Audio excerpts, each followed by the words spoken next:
make or buy decision making.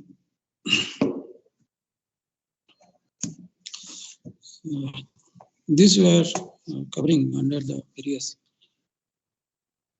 project risk analysis quantitative techniques. As you know, during the quantitative decision making related to some risk, there may be some situation in which the project manager need to make a decision whether to produce or make that inventory. It may be some components, parts, or any other maybe service also in-house, or you have to purchase it from outside, something like sourcing, or maybe you can say outsourcing if it is some service. So it is applicable to physical products as well as some services.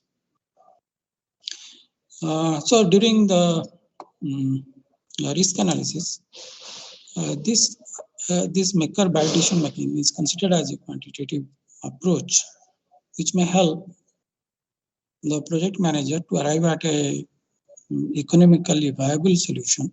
Of course, apart from finance or economic, there are other factors also involved to decide either to make it or to buy it. Right? So maybe the same products are available in the market and you can easily purchase it. But at the same time, if you can manufacture it or you can produce it within your plant, maybe it will become economically a better solution, viable solution. So for that, we have this make or buy decision, and as I told you, there is another tool, management tool, which is called break-even analysis, which is very similar in the calculations to make or buy decision. So break-even is some concept which is used in many business applications. So break-even means whatever you have invested in a project, you are going to come to a level, I mean, a kind of zero profit, zero loss situation that is called the break-even. You might have heard of people saying like that we have this new project or this new kind of investment in some new project, but we will break even after 6 months. So the meaning of break even is that whatever they have invested, it will come to a level or zero level. Thereafter, if you continue with that project or business, you will make profit. But up to the break-even point, you are in loss because you have invested and you have not received it. So the same concept is used in make or buy decision. So make or buy and the break-even analysis are quite similar in terms of their calculation. Am I audible to you?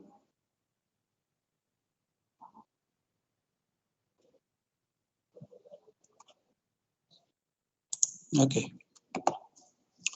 I assume I am audible. So in the make or buy decision, let us see what are the various aspects of this. This is also in terms of service, it is can be called as outsourcing. So outsourcing is closely related to make or buy decision. The corporations made decisions on what to make internally and what to buy from outside in order to maximize the profit margin. So same thing can be applied for risk also. So when you are perceiving some kind of risk, there also you come to a situation, maybe you have to decide whether to make it or to buy it in favor of any one of these decisions. Suppose you are finding your supplier is not providing the required inventory or materials in time. They are playing some kind of monopoly in that and they are not following the terms and conditions. Then that is a situation where you may think of making that yourself, right? So just to reduce the risk. The same thing can be applied on the other side also. Suppose you want to get it as quickly as possible, that material or that inventory, as I'm saying. So you can directly purchase it from market. So it will save up on your time to develop the infrastructure and to invest in it. So in either way, it is considered as a quantitative tool for risk analysis. So all of the components of the iPhone are made by companies other than Apple. So this is an example where this you can find the make decision for the other side is also preferable.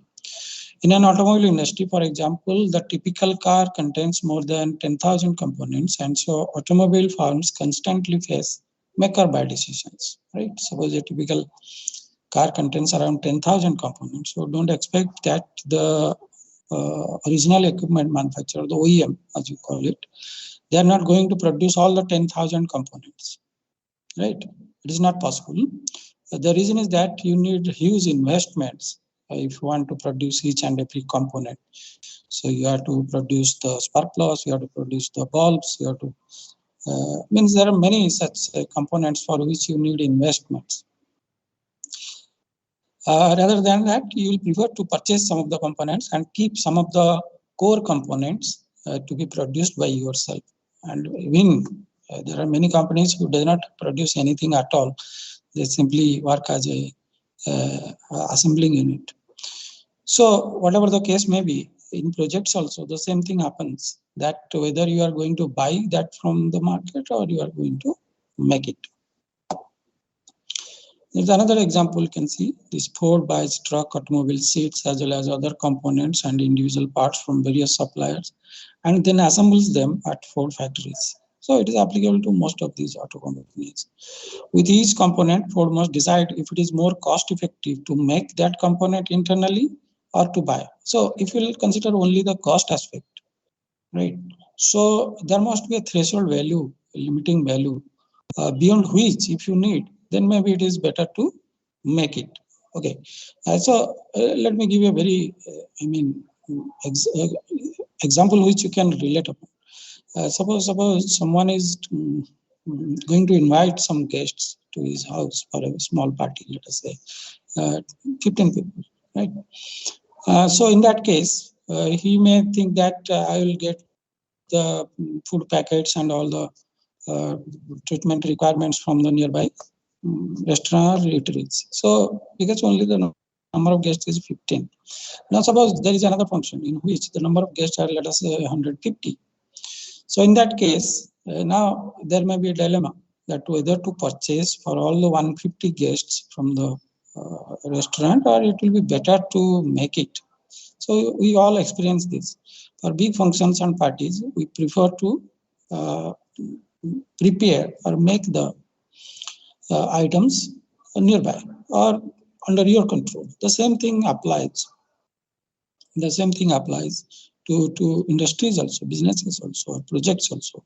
So that is the threshold value I'm talking. So there must be a threshold number beyond which maybe it is better, or economically better to produce it rather than purchasing it. So how to find that number, or to find that threshold value? So if you can get that number, then if you need less than that, then better to purchase it. It will be economical. Whereas if it is more than that, then you can prepare yourself, produce yourself, or make. That is the. So these are the basics of this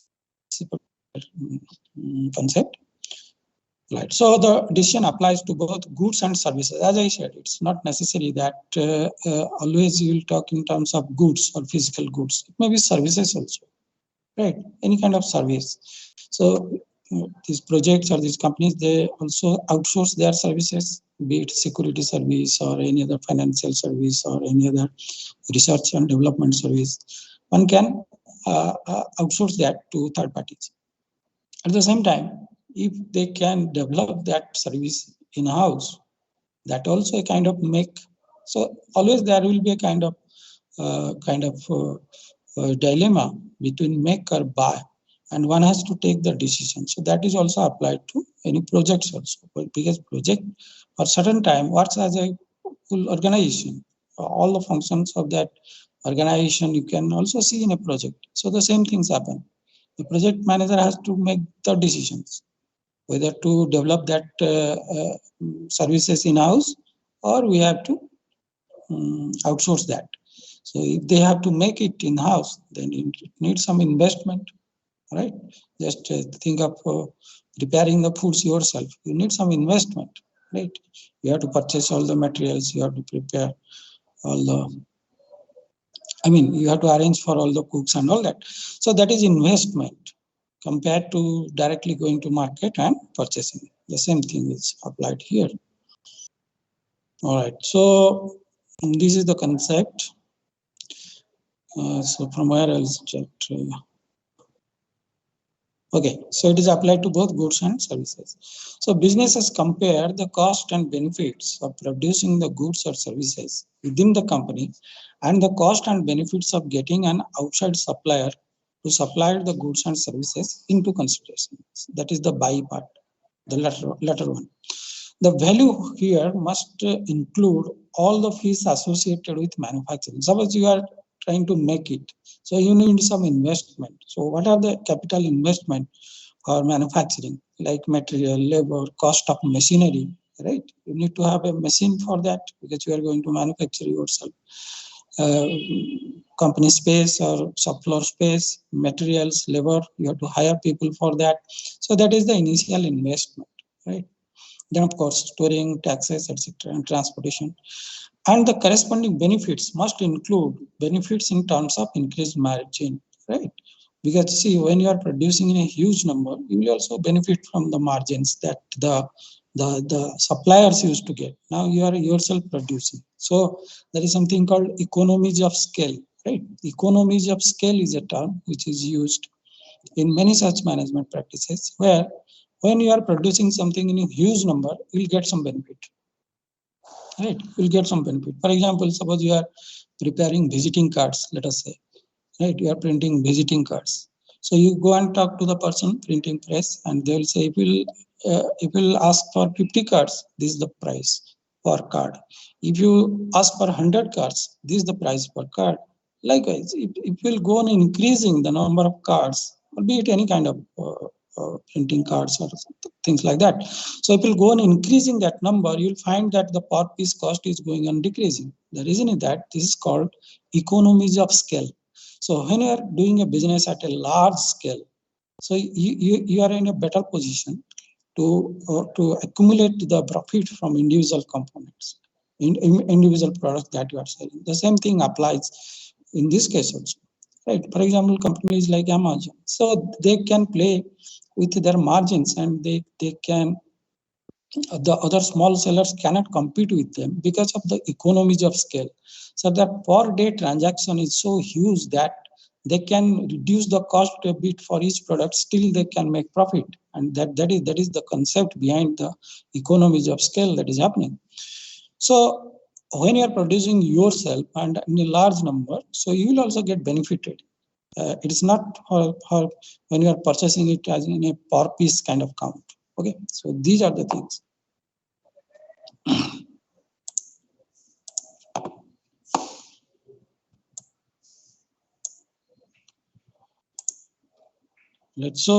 Let us see how you can calculate. Okay, there are few other theories are there. The maker buy decision is the action of deciding between manufacturing an item internally or in-house or buying it from an external supplier, also known as outsourcing. Such decisions are typically taken when a firm that has manufactured a part or product or else considerably modified it is having issues with current suppliers and as reducing capacity. Or when, as I said, it is not only the threshold number that decides whether you will make or buy. There are other factors are also there, like suppose your supplier is not reliable, they are not providing in the right price, they are also not following the deadline, I mean the delivery date, etc. So in that case, you may try to find some solution to mitigate the risk, as I said. So in that case, making can be one of the solutions.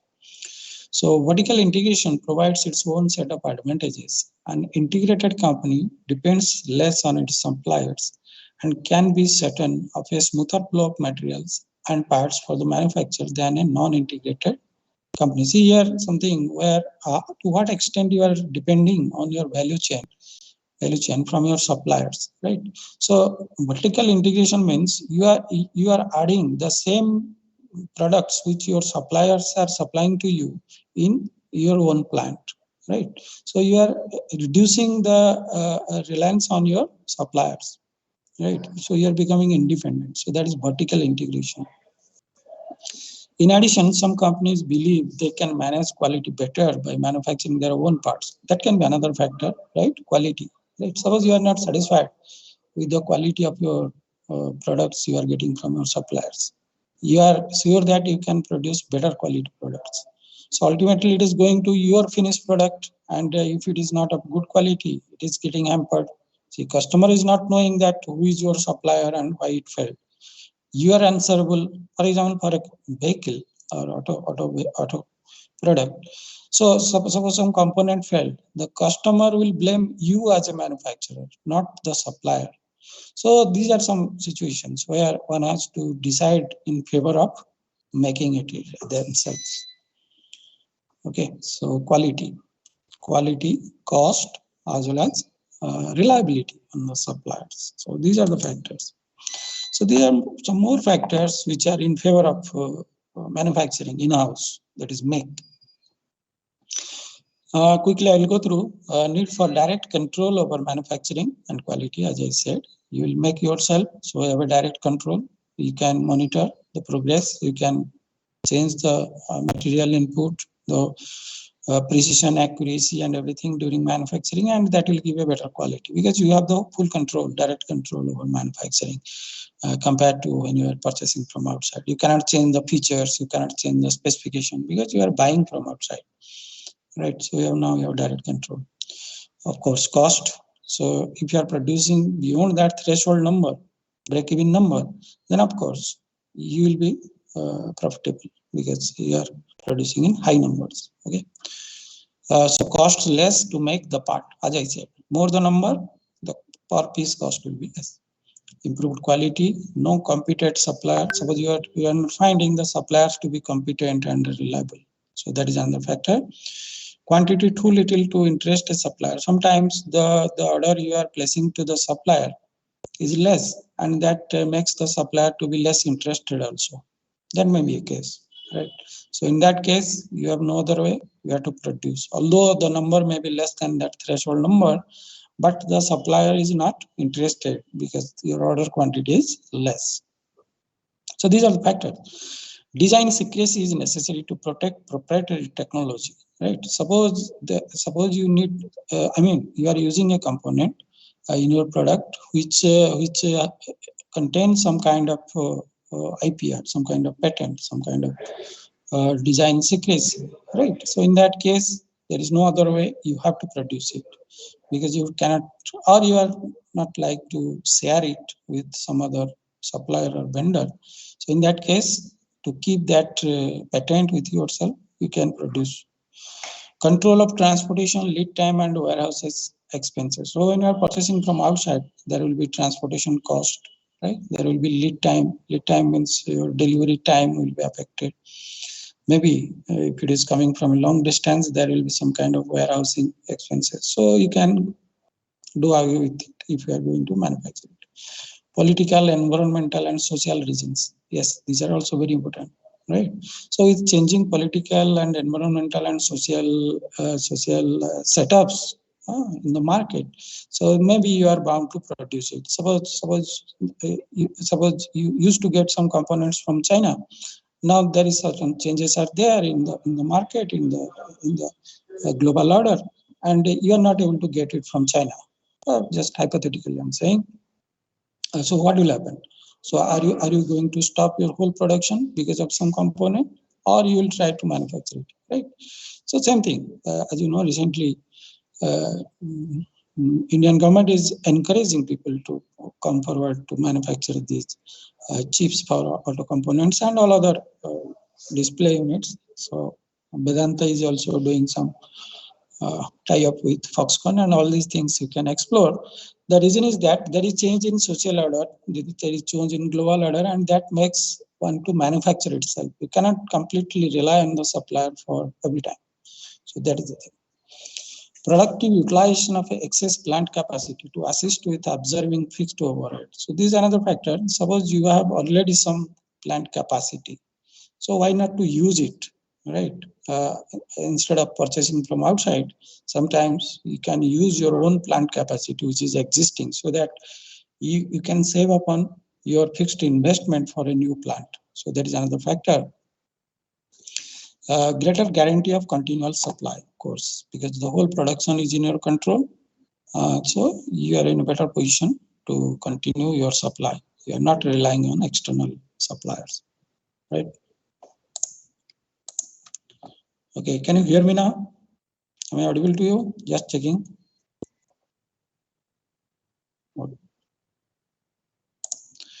So what are the factors in favor of purchasing from outside? Okay, so we have discussed the factors earlier in favor of making. And what are the factors in favor of purchasing from outside? Maybe there are some pressing needs that you have to go for purchasing. So what are those? Now, number one, suppliers' specialized know-how and research are more than that of the buyer. This is very, very interesting point. See, you cannot excel in manufacturing of each and every component, right? Suppose you know, you are a car manufacturer, you know, there is another supplier for your, let us say, your airbags, right? You cannot excel in that technology of airbags, but there is already a company which is producing these airbags and they are good at that. So you will prefer to purchase from them instead of developing your technology and doing research to, and you know, it is better to purchase from them. So that is one factor in favor of purchasing. When you are sure that you are getting a very good quality component because they have already long experience and good brand value, and they have already proved that their product is means of a good quality and reliability. So that is the one factor in which you have to go for purchasing. Second is related to that, you have lack of expertise, right? You cannot manufacture that kind of component, so you have to buy it. The third one is very economical. Your need is of small volume, right? So why to invest in that? Just I gave you the example of guests. You have few guests, so why to make it, purchase it? Small volume needs. Cost aspects, cost less to purchase the item. Again, it is related to that. Suppose you are finding that the cost at which it is available in the market or from the supplier is very competitive, and even if you are going for manufacturing, it is going to be becoming costlier for you compared to their cost. Somehow the supplier is providing at a very low cost. Maybe it is their secret, but it is at a very low cost, very good quality. So why to invest in that? So better to buy it. Item not necessary to the farm's strategy. So maybe there are some products or components which you are finding is not, you are going to deal with that for a long time. So strategically, you don't want to invest in that further, right? Suppose you know that you'll diversify, and after some years you are not going to continue with that product, right? So at that time, it's no need to invest in that. So it depends on the farm strategy, that what priority you are giving to that product and component. So if it is so, then better to buy. Why to make it again? Limited facilities for a manufacturer, inadequate capacity. Brand preference. Brand preference means, suppose it is related to the first one. Suppose there is some component supplier which is having a very good brand reputation in the market, and that component, when you are used by your product, also increases your brand value, right? There are many such examples you will find, that so and so product is using the components from so and so company, right? And if it is branded, then it is also increases the customer's perception about your final product, and that improves your brand value also. So in that case, no need to compete with that, better to buy from them. So these are some factors which are in favor of buying. So whether it is make or a buy, you have to make a judicious selection of that. And as you can understand, it's not purely based on money or finance. So if it is purely based on money, maybe you will make some wrong decisions. So there are many strategic, many other factors like quality, competitiveness, brand value, and many things as we have discussed now. So somehow this is taken as a kind of quantitative tool to arrive at a decision whether to make or to buy. Okay, now, so this figure is a kind of calculation. It can show you that how to arrive at that threshold value. I used to call as a threshold value. It is marked as a Q here, right? You can see this figure. Let me make it full screen, hopefully. Okay, so let me explain this. What is make or buy decision and how it is being calculated, that Q value. So there are some lines you can see. Okay, so the x-axis contains the quantity, the number, right? You just keep in mind some example. For example, that guest, right? Number of guests. So what is the number of guests beyond which you will prepare the food items at your house, or if it is less than that, you will buy from the market. That kind of example you can take. It is applicable to any industry also, no problem. So x-axis is that quantity, means the number of guests in this case, and y-axis is your cost, money that you are going to invest. So you can see there is a horizontal line, that is a horizontal line to the x-axis, that is called the fixed cost, FC, a black line, right? Okay, black line. And there is another blue inclined line, which is marked as a variable cost, right? It is inclined to the x-axis. You can see a blue color line, right? Okay. Now let us go to the top of this. You can find there is another blue line, which is parallel to the variable cost line, right? The upper one, the upper blue line, which is parallel to the variable cost line, is the make cost, right? And there is another black line which is inclined and intersecting this make cost at that point corresponding to the threshold number Q. So that is the buy cost. The black line is buy cost, right? Particularly, we are finding this intersection at some point, and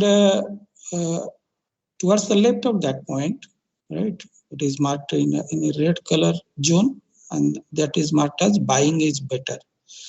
And towards the right, there's a green patch, and that is marked as making is better, isn't it? So if your quantity, your number of guests is more than Q, then making is better. And if it is less than Q, buying is better. It is applied to any component. Suppose spark plugs, right? You are engine manufacturer and you need spark plugs. Whether you will buy it or you will make it, it depends on the number of engines you are assembling, right? So how it is calculated? Let us see. This make cost MC, which is that blue line, upper one, is equal to FC plus BQ, right? FC is that fixed cost, which is that horizontal line, plus variable cost is an inclined line. It is somewhat like of the equation of y equal to mx, as you can see, right? It is just BQ. V is that small v is that slope, and Q is that quantity, right? Y equal to mx form. So if you add these two, fixed cost plus variable cost, you are getting another parallel line to that variable cost. So that is FC plus BQ. So FC is the fixed cost, which is parallel to x-axis, right? So if you add this BQ with FC, you are getting the total cost for making, right? It starts from the point from where this FC cost is starting, and it is going parallel to the variable cost. Very simple, right? So this is about making cost. Now come to the buying cost. Buying cost is simply per piece cost multiplied with the quantity you are buying, right? So PQ. P is the per piece cost. If you are buying from the market, suppose you are buying plates or packets from the market, then small p is per packet cost. And Q is that quantity, number of guests. So it will start from origin, and it is just going like, again, y equal to mx form, but it passes through the origin. Whereas the other line is mx plus c, right? Y equal to mx plus c. C is that constant fc here, you can see. All right. So these two lines, one is the making line and one is the buying or purchasing line, will definitely be intersect somewhere, because their slopes are different. Because this small p will be always greater than small b, right? So it will definitely be intersect somewhere. So as this in this figure, it is intersecting somewhere, and we are finding that corresponding quantity as Q. Q is that threshold value. Q is that threshold value. If it is more, as I said, if it is more than that quantity you need, better to make, you will be profitable. And if it is less than that, better to buy, you will be profitable. The same analogy can be applied to another analysis, which is called break-even analysis. Right? Break-even analysis. Just remember this term; it's a very popular one.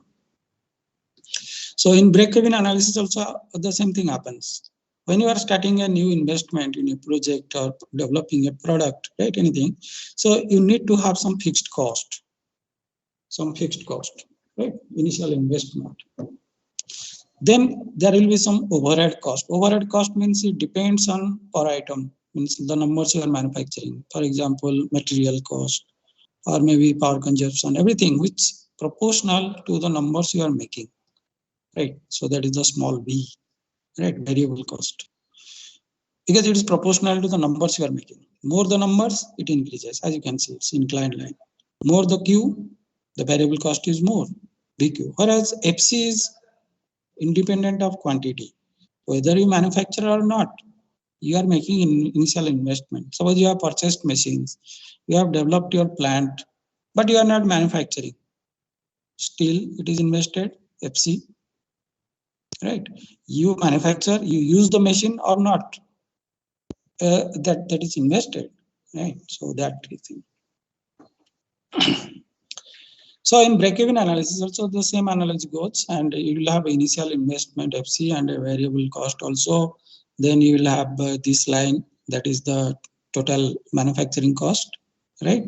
And then the other line, which is buy in this case, that will be kind of return. Return means after selling the product, you are getting the return, right?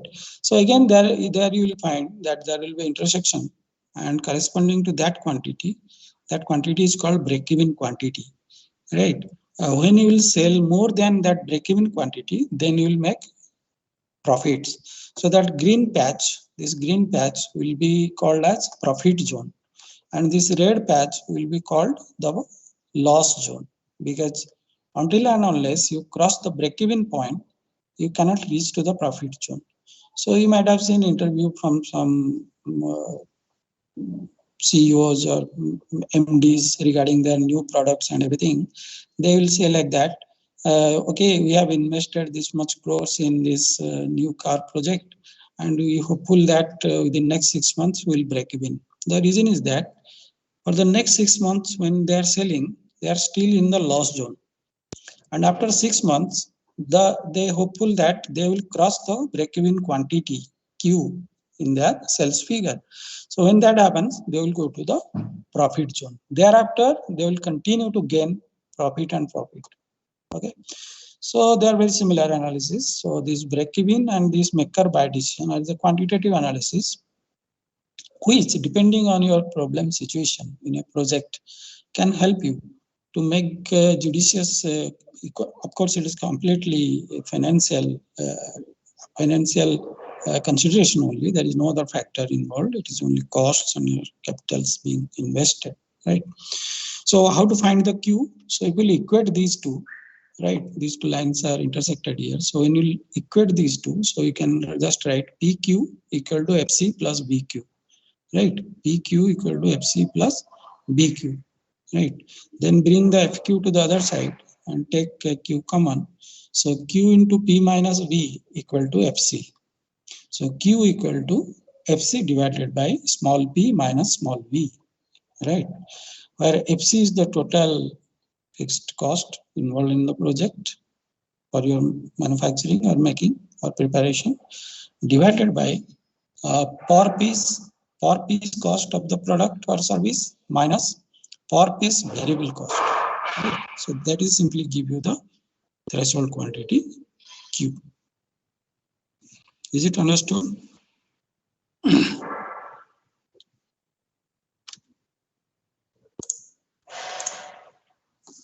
Is it understood? Okay. So this is the calculation, and those things are mentioned here. So the last line you can see, the threshold volume Q is FC divided by V minus V. So small p is per unit cost when you are buying, and small v equal to per unit variable cost or direct cost when making. So these costs are proportional to the quantity you are making, as I'm saying. Suppose you are making more numbers, your variable cost will be more because it is proportional to that, like material cost, or maybe some direct labor cost, or maybe some power charges or any other energy charges which are proportional to quantity you are making, right? Suppose you are running the machine for a long time because you are producing more quantities, so it consumes more power, so that is variable cost. Sometimes these costs are also called overhead cost. These are synonyms, overhead cost. So that gives you the threshold volume Q, that is FC divided by P minus B. It is very simple and easy to remember. Okay, so make or buy. So this is an example. A company has been buying a part of machinery for 1,000 rupees each. This is the small p. It has an extra capacity that can be used to produce the same. Okay, the annual fixed cost of the unused capacity is how much is this? 10 lakhs. Okay, if the company decides to make the product, it will incur material cost of 350 per unit, labor cost of 300 per unit, and variable overhead cost of 100 per unit. So all these things you can see: material cost, labor cost, overhead cost. These are all under small b, right? I mean, proportional to the quantity you are producing, because they are all per unit. So you have to add all these 350, 300, and 100. So that becomes 750, I think. Yeah, 750 rupees is the small b. The future demand is estimated to be 5,000 units. Okay, suppose they need 5,000 units. Which decision is profitable for the company? Yeah. So they have to make decision whether to buy on the market. So if they are buying, so how much they have to pay per unit in market is 1,000. So 1,000 in 500. I think the solution is there in the next page. Okay, so these are things: fixed cost, labor cost, material cost, overhead cost, demand, and buying price. So same FC by P minus B you can use, and you can get it. So you can see, suppose they are going for making, let us say. So if they are going for making, what is the total cost? Total cost is FC plus BC, I told you, right? So BC here is split into three categories. One is material, labor, and overhead. All are variables. So you just add them. So 750 rupees per unit is your variable cost, and your demand is 5,000 units. So the total variable cost equal to 5,000 multiplied by this number. Then total cost will be FC plus BC. So that is coming out to be 47 lakhs 50,000 if you are making it, right? And if you are buying it, then it is simply FC. Okay, here there is a twist is there in the problem. If you are buying, then that 10,000, 10 lakhs that is in your plant capacity, which is unused. Look at this statement somewhere. Yes, the annual fixed cost of the unused capacity. So when it is said unused, means it is already there. You are not going to invest it. It is already there. So when you are buying it, this unused cost means you are bearing indirectly, right? Because you are not using it. So that's why the buying cost become 10 lakhs plus, this is the exact buying cost, 5,000 units, and per unit 1,000. So that is coming out to be 60,000 rupees. So obviously the decision will be in favor of making, because it is less compared to buying. Since the cost of making is less than cost of buying, it is decided to make the product. In this case, this problem is slightly twisted, as I said. It is written as unused capital or unused fixed investment income. Otherwise, you could have used the same formula, Q equal to FC by P minus B also, to find what is the threshold number. What is the threshold number beyond which you should make it. Okay, so same thing. Do you have any questions in this?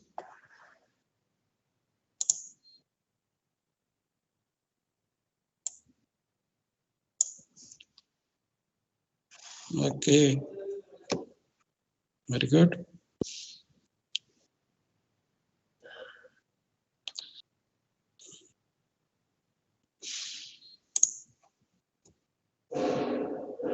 Very good. Okay then, so I'll stop here because the next slide is for a new topic and that will be the last topic for module 2. So I'll stop here. If you have any questions, please go ahead.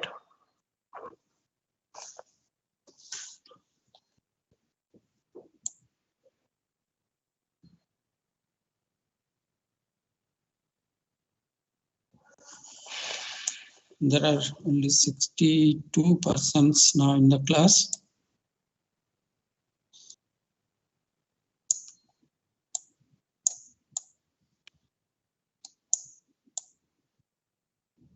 I think some of you are leaving for home, I guess.